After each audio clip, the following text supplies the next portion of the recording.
Welcome to the Voices for Voices TV show and podcast. I am your host, founder, and executive director of Voices for Voices, Justin Allen Hayes.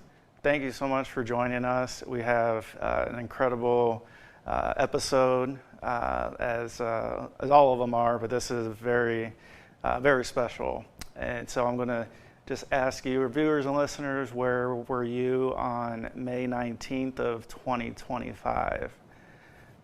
Well, May 19th of 2025 is a historic day for our guests. It is, as you'll learn, a huge day, not only for them, but really the whole country, the United States of America, and it is just amazing. We were able to have them on the show. Maybe a year and a half ago or so, and then presented the Voice of the Year 2024 to her. And so we're just going to jump in. So again, May 19th, 2025, beautiful day, sun's out, Rose Garden, the White House, and we'll introduce our guests. So we have Elliston and Miss Anna. Thank you so much for joining us. Thank you. Thanks for having us. You bet. So, yeah, the hard work of many phone calls, kind of at the beginning, that you had reaching out to have somebody listen, to take you seriously, is to see things come fruition from those days to where we're at now. Ms. Anna, can you just talk a little bit about just the process of what you went through to get the Take It Down Act to somebody who could actually do something with it? Yeah, so when in October of 2023, when this incident happened to Elliston, where this kid took her innocent picture off of Instagram and made it into a nude and then sent it out to her high school, her and 8 of her friends. So when that happened and no one could do anything about it because we didn't have anything in the student code of conduct to talk about AI offenses, and even our local law enforcement couldn't do anything because we had no law that would broach this AI crime. So the kid was a minor too, so that was another layer there because they didn't know what to do with him as a minor. So dealing with all of that through 2023, trying to get somebody to hear, somebody to listen. By the end of 2023, after going to school board, anybody I could go to, I decided, you know what, it's time to go above that. If I can't get them to listen, I know that we need some kind of a law in place. So that's when I started reaching out to all of our local reps and then reaching out to senators, anybody that would really listen. And then Senator Cruz, he heard our story. And having daughters that are a year ahead of Elliston and a year below Elliston, he knew that this needed to happen as well. So he flew me to DC the first time just to meet with him and to kind of go around and shop the bill to anybody that would listen. So other reps and other senators to try to get them on board with this bipartisan bill that we helped kind of put the wording to. Excellent. So the actual wording, how did that come from?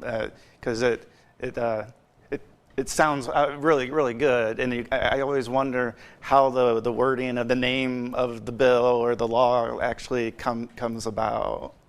Yeah, so I'm not legal, so I can't do all of the wording myself. Yeah. But what they did is really wanted to hear what we wanted. What did we want to come from something? If we had a law, what would it say? How would it help us?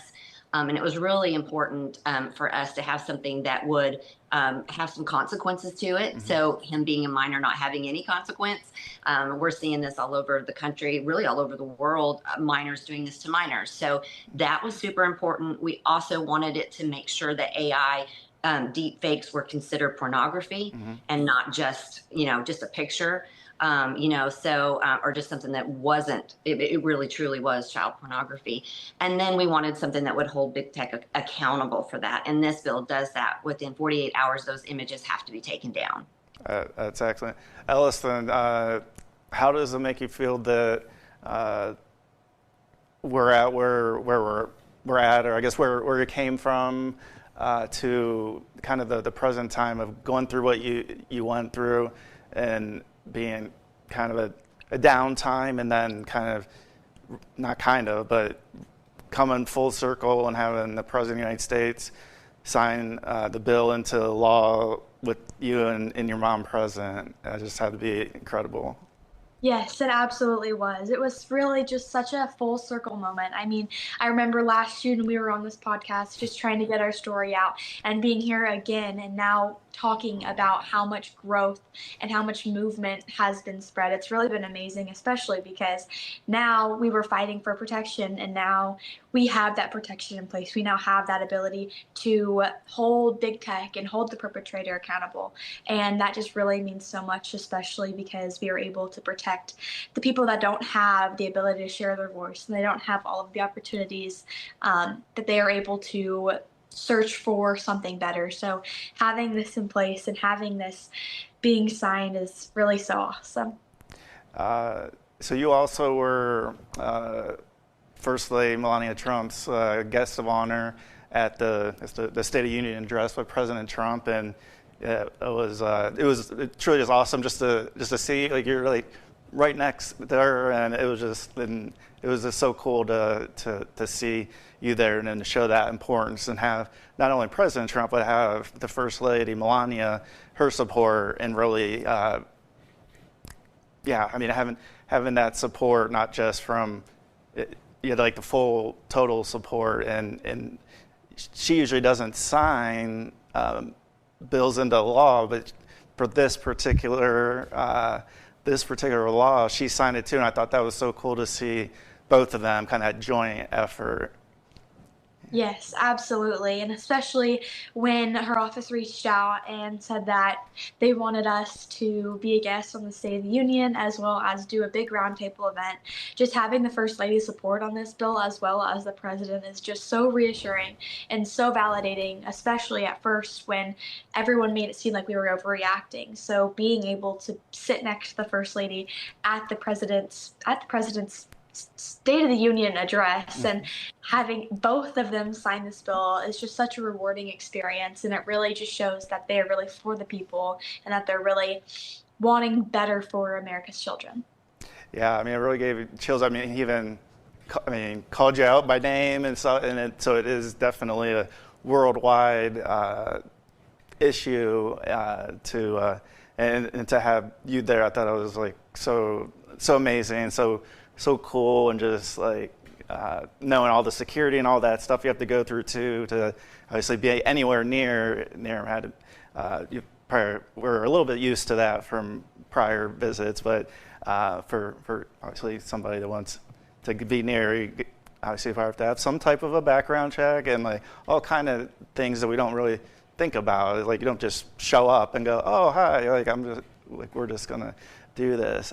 So what was it like at that round table with Melania sitting right next to her, and was it nerve wracking? I mean, to have like so many important people like literally like watching you, like what you say.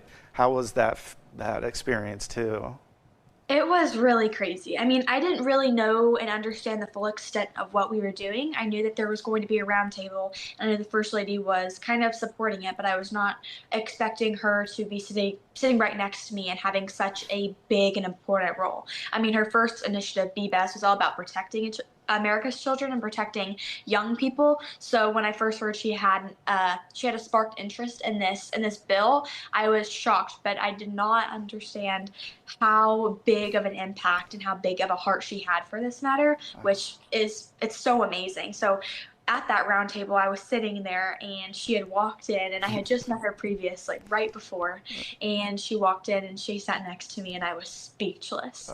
I seriously didn't even know what to do. I mean, the First Lady was sitting next to me, and she's so lovely, and it really was such an honor to be seated there, especially with her on my left and Francesca on my right. It was such an amazing experience, and being at that round table with all of these important people that have a heart for this matter and that really are wanting and encouraging change in this sort of AI world and this sort of technology is so important. And being a part of that, it really just means so much.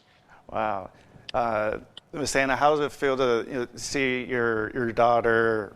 I mean, obviously you see her grow every day, but with this kind of public side too of where things kind of started to where standing, flanking the president as he's yourself as he's signing the Take It Down Act into the Take It Down law. Yeah, I was just so proud of her. I mean, from where we've come when it's first happened and the pain that it caused us and the shame that it caused her, and she didn't do anything wrong. We came from just this world of not having anything out there, not knowing what to do, not knowing how to protect her, to that moment of when he signed it in. It was just the most amazing feeling to think we had come this far and we got a law. And so now we will have protection there. And to know that the First Lady and the President support this so much, it just means so much to us that our story and so many others out there, they heard it and they did something about it. And so we just feel so blessed to have been a part of this and be able to push this through. And now we have healing. I mean, this really has been a healing process for both of us, for her, for all the girls that it happened to. And so now it's not going to happen again without some kind of consequence. That's great. I mean, that's really it's really a great story because so many other things, like as you mentioned, they go on, they don't get addressed, people don't get punished the way they should. It's just swept under the rug like it's nothing. And just to have this, I mean, I said it like several times, but really a full circle moment of where things started, and then to have such interest from the President of the United States, First Lady of the United States. I mean, it doesn't get any better than that. So when when you're in the Rose Garden and he's getting ready to sign, and mentions your name again. How was that experience of like being there as I know it was only maybe a minute or so like for him actually to sign it, but just how was that? Because it was a beautiful day and it wasn't indoors, it was outdoors, and there was a lot of people there, a lot of reps there that wanted to be a part of it and see it. How was that feeling? It was honestly amazing. I mean, the whole trip of DC that time was really, there was something else in the air. I mean, there was justice, there was hope, and that whole atmosphere was amazing. And I remember approaching the Rose Garden and seeing all of the roses and seeing how beautiful it was. It was so surreal, especially seeing how many people were there that were in support of this bill. And it was really incredible seeing that community that all has a heart for this matter and seeing them unite and seeing them connect in this one place to just support the signing and to be there for this important bill being implemented. And I remember having my seat, and I remember looking up and seeing the First Lady and the President talk, and I was just astonished. I could not believe that this was my reality. I could not believe that I was sitting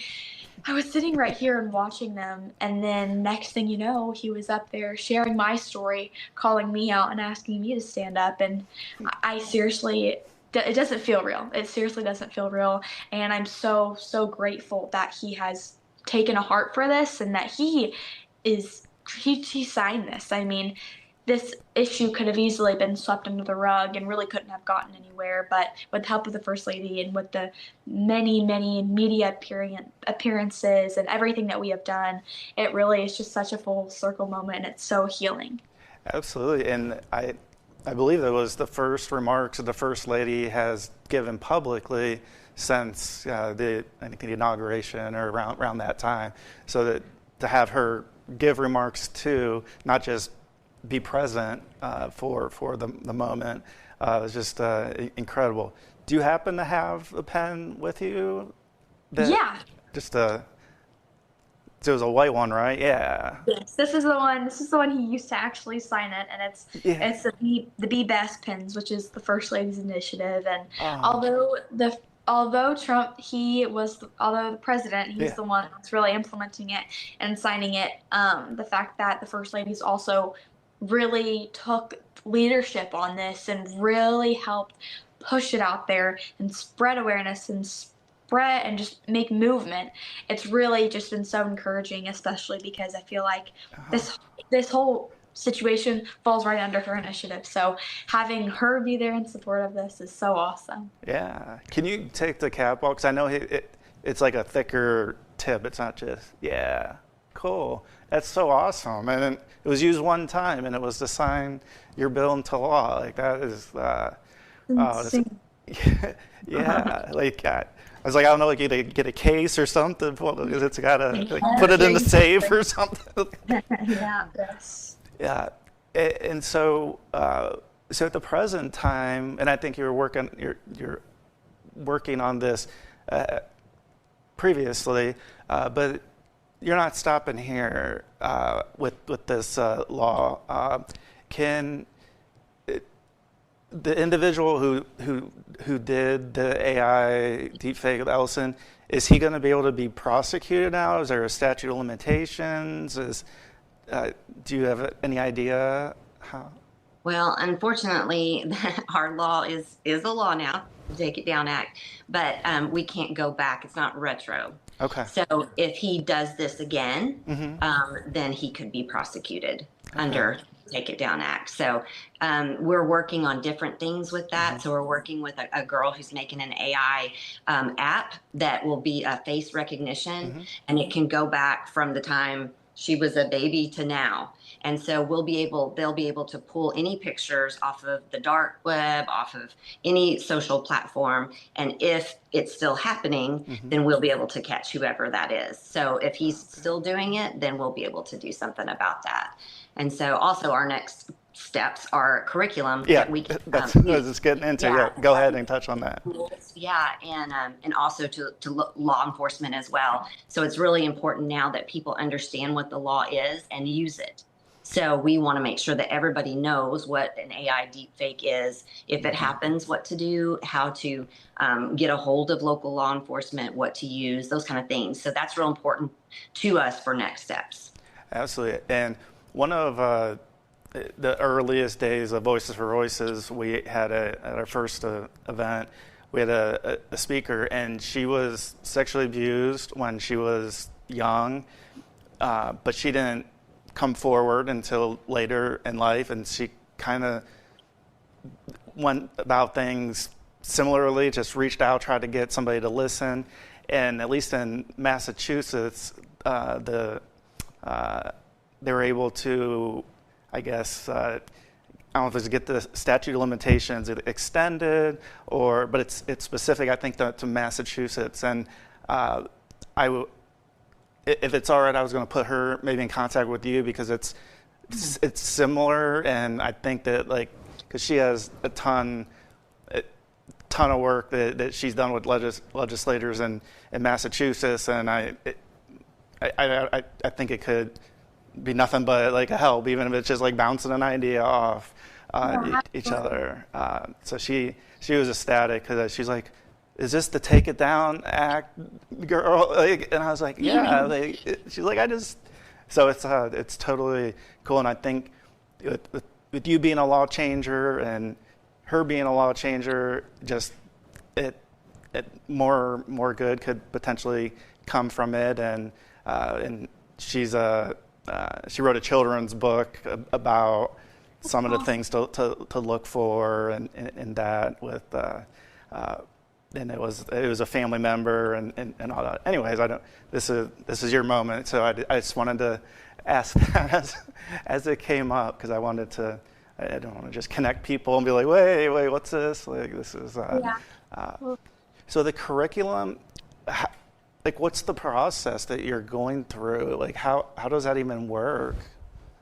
So I came across a guy who was actually I had already started writing something for AI. He came across our story, And his background is technology and in the private school arena. Mm-hmm. So we've been working with him and hoping that he can take that, what he's already done, and put that into the public school arena. So we need it over, both sides of it. So while we were there at the White House, we were able to meet with the First Lady's education person, Mm-hmm. and be able to kind of introduce it to him, and hoping that this will be the next steps with her Be Best, is this curriculum that can help and make people aware. I mean, I really believe that we need to be proactive and not reactive to this situation. And we were forced to be reactive because we had never dreamed that this could happen. So now with this curriculum hopefully being implemented, we can get going and helping others. Oh my God, yeah, that's incredible. How does that feel, Elliston? Kind of, again, just another. So you have the law, and then the curriculum that it's going to continue to reach people, reach families, the people that really need to see and hear about it if they've been in the dark or under a rock for a period of time. Well, I mean, this bill is just honestly like the first step in this whole arena. I mean, we finally have a law that addresses the situation and it can hold people accountable as well as big tech. But now we're wanting to deeper our understanding and deeper our research into the curriculum. I know my school didn't know what to do, and so many schools and so many environments all over, not only the U.S., but the world, they don't know what to do. And that's why a lot of situations like this aren't really being addressed, because there's seriously no sort of idea or concept or even anything that addresses this. So schools have no idea what to do. So having this AI curriculum being implemented into schools, whether that's just a quick little video or a deeper assessment, anything really, that it is important, especially to bring awareness to not only the students and know what this is and the consequences if a student were to engage in this, but also to the faculty who come across situations like this, or a student confides in them for the situation. So having this AI curriculum is so important, and it can prevent so many future cases from happening. So as you sit here today, and obviously we don't know like what life is going to bring us in the future, but do you have a little bit of a weight lifted off, Elliston and Miss Anna, just knowing that, okay, we're not done, that we're going to continue on, but this is a huge stepping stone, and we have the support of the president, the first lady, and to know that you're going to be able to continue on and reach more people. Yes, absolutely. I mean, it's been such a full circle moment. I mean, I remember being in my bedroom, not even wanting to go to school, and now I've traveled across the country, bringing awareness and spreading more attention to this matter, and even somehow getting a bill implemented. I seriously don't even know how this has been possible, but with all glory to God, and Yes. it's really been seriously so amazing. And I can now look at the situation that happened to me, instead of being fearful and ashamed, but I can be proud of myself, and proud that my mom has pushed me to be able to do this. And she's really been that voice, and it's really taught me that even just a normal person's voice has the ability to move mountains. Yeah, and it's bipartisan, so that's huge. And the amount of time, as we spoke on another episode, from Senator Cruz getting the support from him to where we're at, was it like 2 years or so from reaching out to getting his support? Been from the time I started reaching out, which would have been December of 2023. Okay. Yeah, I mean, it's been a year and a half. But when we started talking about this last June, we were able to get this pushed into law a little less than a year, which I've heard. I'm not a lawmaker, but I've heard that that's like crazy fast. Yeah. which I feel like I wish all laws could be that are needed to protect could be pushed through that fast. But we feel very blessed and don't believe in any consequences. Know that, the Lord helped us to win favor and put us where we needed to be right at the right time. So it's been incredible to watch that. And after the bill went through the House and passed, that very next weekend, one of the largest AI deepfake apps went under. So they closed their doors completely. So we expect that to start happening more and more with these apps that their only intent is to harm. Yeah. Have you had any feedback from big tech, like with you? I mean, I don't know, like, or is that just strictly at like the lawmaker level, where big tech of saying like, yeah, like we should have done this before, or? No, we haven't heard anything directly from them. I think that at the legislator level, that they are, trying to work on that. I do know that app that I was talking about with that lady, one of the things that it's going to do is when your picture comes up, and let's say the picture of Elliston comes back and resurfaces again, it will be sent to her, and she'll be able to say, I don't want that up there, please report. And this app will report it to big tech, and then also be able to track how quickly they're responding. And that can go directly to the government. So they'll be able to know, are these apps really doing what they're supposed to do? And that'll be another level of accountability. Excellent. We're getting close to our time for our episode. How can people learn more about the now law, the curriculum, just any information that people can follow along and hopefully garner additional support with the curriculum, like different states coming to you and saying, yeah, we want to do this, and that. So it's kind of like a branding for you. Yeah. Well, yeah, go ahead. Well, I have a public Instagram, and it's just Elliston Berry, ELLISTONBERRY, which just is all about my story and everything that my mom and I have done, and really just spreading more awareness of the situation, and it's really about our whole journey. Great. Yeah, people can find her there, and then we're also working on a book as well. I'm not sure when that will be done, but when that is done, we'll tell our story and give more about what people could do. Oh my gosh, that's exciting. Yeah, that's awesome. Well, thank you so much for your time, and congratulations on getting things done and just being relentless, not taking no for an answer, just continuing on. That's a real inspiration to people to know that if you try and just have that perseverance, that again, what God and Lord wants to happen will happen, and just an amazing story. So thank you again, Elliston. Thank you again, Miss Anna. Tell Mark I said hi, and all the best with Life We're United. And it's awesome to watch that growth as well. Well, thank you for having us, and thank you for walking this journey with us for the past year. We really appreciate your support and what you do. Yes, we absolutely do. Thank you very much. And we want to thank our viewers, our listeners here in the United States and around the world, 50 plus countries, 600 plus cities. It's really incredible. This story has just been a blessing to be able to have just a small part in being able to talk to individuals like Elliston and Miss Anna, who are law changers. And President Trump, First Lady Melania Trump, thank you so much for everything you have done and are doing, and taking the Take It Down Act into the Take It Down law. So until next time, please be a voice for you or somebody in need.